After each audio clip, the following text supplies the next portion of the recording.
মুসা আলাইহিস সালামের জামানায় এমন একজন নেককার ব্যক্তি ছিল, নেককার আল্লাহওয়ালা মুমিন ব্যক্তি মুসা আলাইহিস সালামের জামানায় ছিল।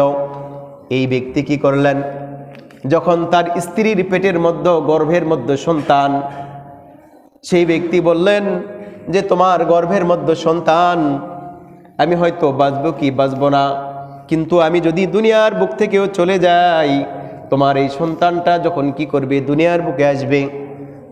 দুনিয়ার বুকে যখন আসবে, তুমি তাকে ভালো করে দেখভাল করবে, লালন করবে, পালন করবে। আমি এই সন্তানের জন্য একটি গরুর বাছুর আমাদের পার্শ্ববর্তী জঙ্গলের মধ্যে রেখে দিলাম। পার্শ্ববর্তী জঙ্গলের মধ্যে একটা গরুর বাছুরকে রেখে দিলাম।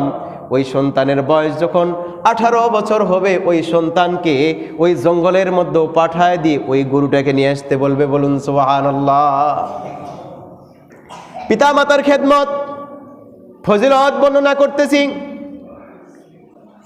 এই মহিলা যখন তার সন্তানকে জন্মগ্রহণ করালেন, দুনিয়ার বুকে যখন আসলো, আসার পরে এই সন্তান হাঁটি হাঁটি পা পা করে 11 বছর পর্যন্ত মায়ের সাথে থাকলেন।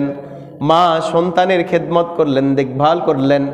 সন্তান একদিন হঠাৎ করে চিন্তা করছে, আমার তো পাড়া প্রতিবেশী কেউ নাই, আমার বাবা দুনিয়ার বুক থেকে চলে গেছে। ওই কথা বলার সাথে সাথেই আর দুনিয়ার বুকে নাই, তার বাবা দুনিয়ার বুক থেকে চলে গেছে। সন্তানের বয়স যখন 11 বছর, সন্তানের বিবেকের মধ্যে উদয় হলো, আমার তো বাবা নাই, আমার মা কত কষ্ট করে আমাকে লালন করছে, পালন করছে, এই 11 বছর আমার খেদমত করলো। আমি এখন আমার বয়স যথেষ্ট হয়েছে, আমি কি করি, চেষ্টা করি আমার মায়ের খেদমত করার জন্য। বলুন সুবহানাল্লাহ।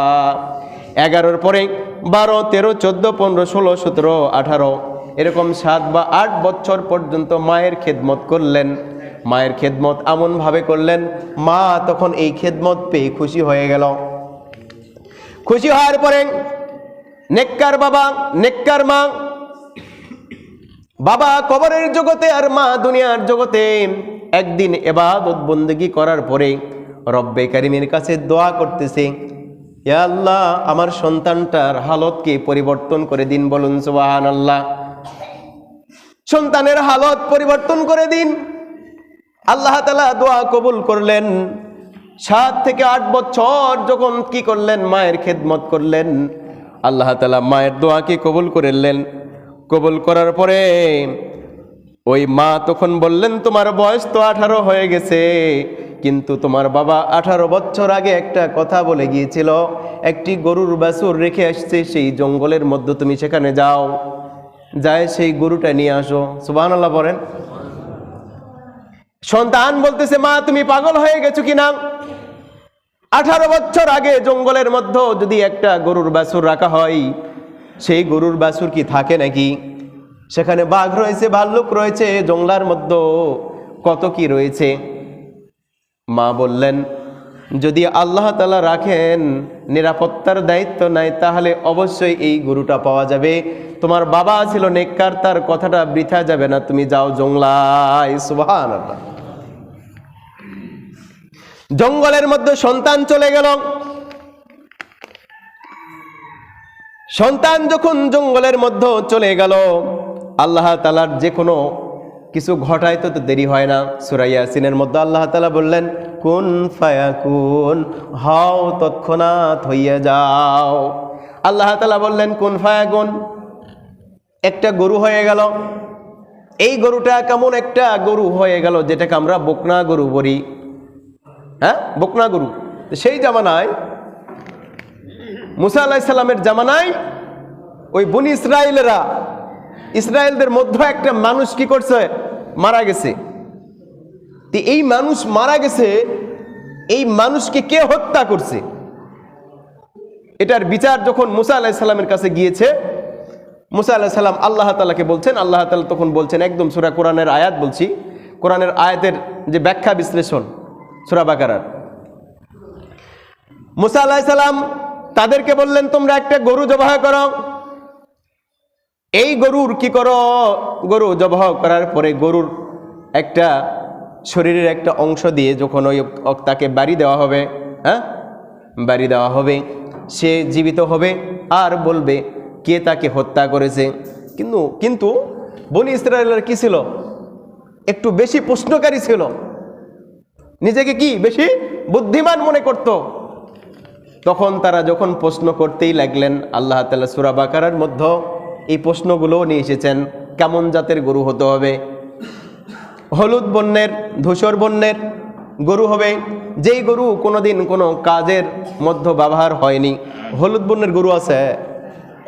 প্রশ্ন করতে করতে গরুর আকারটা এমন কঠিন হয়ে গেছে যে এই গরু আর খুঁজে পাওয়া যায় না, আর ওই মানুষকেও জীবিত করা যায় না। বনে ইসরায়েল আর ছাড়ে না।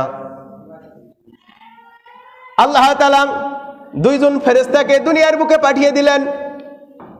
একজন ফেরেশতাকে পাঠিয়ে দিলেন বনি ইসরায়েলেরা গরু খুঁজতেছে, তাদের কাছে পাঠিয়ে দিলেন। আর একজন ফেরেশতাকে পাঠিয়ে দিলেন ওই যে মায়ে দোয়া করেছে তার বাড়িতে পাঠিয়ে দিলেন।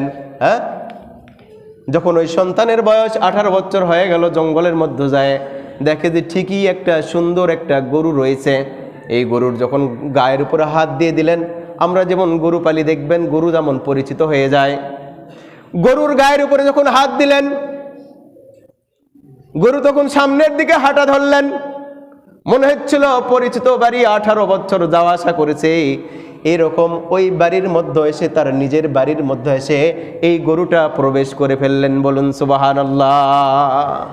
গরু যখন বাড়ির মধ্যে ঢুকলো, একদিকে ফেরেশতা ওই বাড়িতে ঢুকলো, এক ফেরেশতা এসে বলছে যে বনি ইসরায়েল গরু কিনবে আসবে, তুমি সেরকম ভাবে দাম চেও।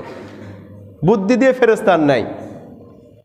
আর এক ফেরেশতা বনি ইসরায়েল যার দিকে ঘুরছে, সেদিকে ঘুরতে ঘুরতে ঘুরতে ঘুরতে ফেরেশতা বলছে তোমরা কি চাও?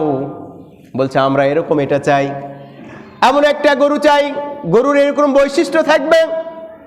ওই ফেরেশতা বলতেছে আমার কাছে এরকম গরুর বৈশিষ্ট্য আছে, এরকম বৈশিষ্ট্যর একটা গরুর খোঁজ আছে। তখন কি করলেন ফেরেশতা? তখন বললেন যে মানে প্রথমে তো পরিচয় নাই, মানুষের আকার রূপ নিয়ে, কিন্তু ওই ফেরেশতার শর্ত ছিল যে তাদেরকে তাদের সাথে হযরতে মূসা আলাইহিস সালামকেও নিতে হবে। বনি ইসরায়েল বলতেছে ওই মূসার দরকার নাই, মূসার দরকার না, আমরাই যাব। ফেরেশতা বলছে তাহলে আমি আর তোমাকে মনে তোমরা। শেষ পর্যন্ত যখন গরুর দিকে গেল, যাইতে যাইতে ফেরেশতা ওই বাড়ির গোড়ে যাওয়ার পরে ফেরেশতা তখন আউট হয়ে গেছে। আর এক ফেরেশতা কি করলো, বুদ্ধি দিয়ে আসলো।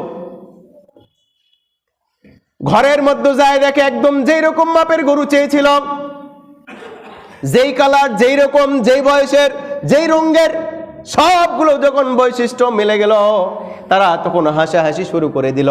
মনের মধ্যে আনন্দ চলে আসলো যে এইবার আমরা কে তাকে মেরেছে এইটা আমরা কি করতে পারবো, সেটা নির্ধারণ করতে পারবো। তখন গরুর ওয়ালা ওই যে মায়ে দোয়া করেছিল, আল্লাহ তুমি এর হালতটাকে পরিবর্তন করে দাও, তাকে ধনী বানায় দাও। মায়ের দোয়া আল্লাহ তাআলা কবুল করে ওই ব্যক্তি, তখন ওই ছেলেটা বলতেছে যে আমি এটা বলতে পারবো না, আমার মার কাছে যাই বলো। মা তখন বলতেছে, মা বেটা মিলে পরামর্শ করে বলল এই গরুটা তোমরা তোমাদের বাড়িতে নিয়ে জব করতে পারবে না, আমাদের বাড়ির উঠানের মধ্যেই জব করতে হবে। জব করার পরে বলছে এটার দাম কত? হচ্ছে দাম হচ্ছে দাম বলতেছি, কিন্তু শর্তগুলো শোনো। তারপরে এই গরুটা যখন কি করবে, জব করার পরে চামড়াটা ছিলবে, চামড়াটা ছিলার পরে চারদিকে এরকম ধরে বস্তা আকারে হবে।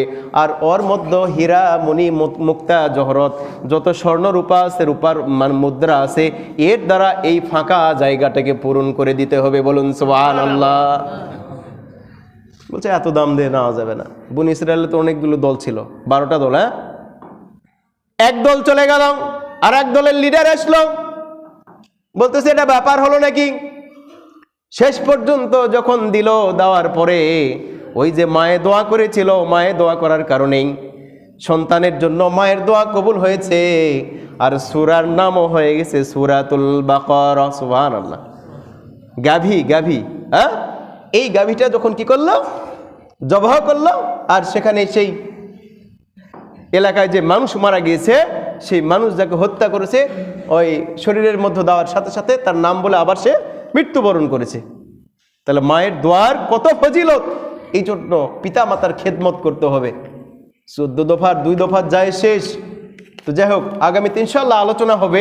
তো আজকে আমরা কি করব? পিতামাতার খেদমত করব।